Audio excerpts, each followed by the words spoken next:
জনজাতিকৰণ দাবী কৰি থকা কেইবাটাও গুৰুত্বপূৰ্ণ সংগঠনৰ কেইবাটাও জনগোষ্ঠীয় সংগঠনৰ নেতাই ফোন কৰিছিলে আৰু ফোন কৰি কালি মোক জনাইছে যে কালি জনজাতি সম্পৰ্কীয় যিখন প্ৰতিবেদন সেই প্ৰতিবেদনখনৰ আসল ভিতৰৰ কথাকেইটা মোক জানিবলৈ দিছে। ভিতৰৰ কথাকেইটা অনুসৰি আমি জানিব পাৰিছোঁ যে তেওঁলোকে জনোৱা অনুসৰি আমাৰ আন্দোলনৰত সংগঠনবিলাকে জনোৱা অনুসৰি তেওঁলোকৰ নেতৃবৰ্গই জনোৱা অনুসৰি জনজাতিকৰণৰ ক্ষেত্ৰত এটা অদ্ভুত নতুন গ্ৰুপ এটা তৈয়াৰ কৰিছে। অদ্ভুত, যিটো সংবিধানত নাই, পৃথিৱীত নাই, পৃথিৱীতে নাই যিটো বস্তু, তেনেকুৱা ধৰণৰ এটা গ্ৰুপ তৈয়াৰ কৰিছে। আৰু নিৰ্বাচনটো পাৰ কৰিবৰ কাৰণে চৰকাৰে এটা ডাঙৰ টুপি, তেওঁলোকৰ লিডাৰজনেতো মোক জাপি বুলিয়ে কৈছে, এটা ডাঙৰ জাপি দিছে আমাক, এনেকৈ কৈছে। সেই অনুসৰি কৈছে যে মৰাণ, মটক আৰু গোৱালপাৰাৰ মোক জনোৱা অনুসৰি কোচ ৰাজবংশী তেওঁলোকক জনজাতি হিচাপে দিব পাৰি বুলি plains, tribal plains, ST plains সেইটো ৰূপে দিব পাৰি বুলি প্ৰতিবেদন আহিছে তেওঁলোকে জনোৱা অনুসৰি।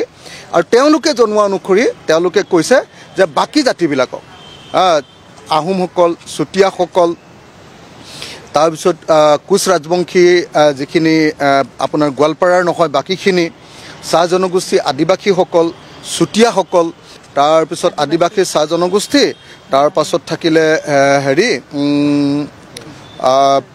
কোচ ৰাজবংশী মানে গোৱালপাৰাৰ বাদ দি, তো সেইসকলৰ ক্ষেত্ৰত তেওঁলোকে এটা সিদ্ধান্ত লৈছে যে সেইসকলৰ ক্ষেত্ৰত মানে তেওঁলোকক ST ভেলী বুলি, ST ভেলী বুলি এটা নতুন আৰু অদ্ভুত এটা মানে আপোনাৰ শ্ৰেণী তৈয়াৰ কৰিছে। আপোনালোকে মই সেইকাৰণে আজি লৈ আহিছোঁ যে আমাৰ ভাৰতৰ সংবিধানখন লৈ আহিছোঁ। সংবিধানত স্পষ্ট ৰূপত মানে আজি যদি মই দেখুৱাওঁ আপোনালোকক, সংবিধানত স্পষ্ট ৰূপত ট্ৰাইবেল দুটাই আছে। এটা হ'ল ট্ৰাইবেল হিলছ আৰু আনটো হ'ল ট্ৰাইবেল প্লেইনছ, মানে ভৈয়াম জনজাতি আৰু পাহাৰীয়া জনজাতি দুটাই আছে। এতিয়া অদ্ভুত ধৰণে এওঁলোকে নিৰ্বাচনটো পাৰ কৰিবৰ কাৰণে ভৈয়াম জনজাতি আৰু পাহাৰীয়া জনজাতি এই দুটাৰ পৰিৱৰ্তে পৃথিৱীৰ ক'তো নথকা, আজিলৈকে কোনেও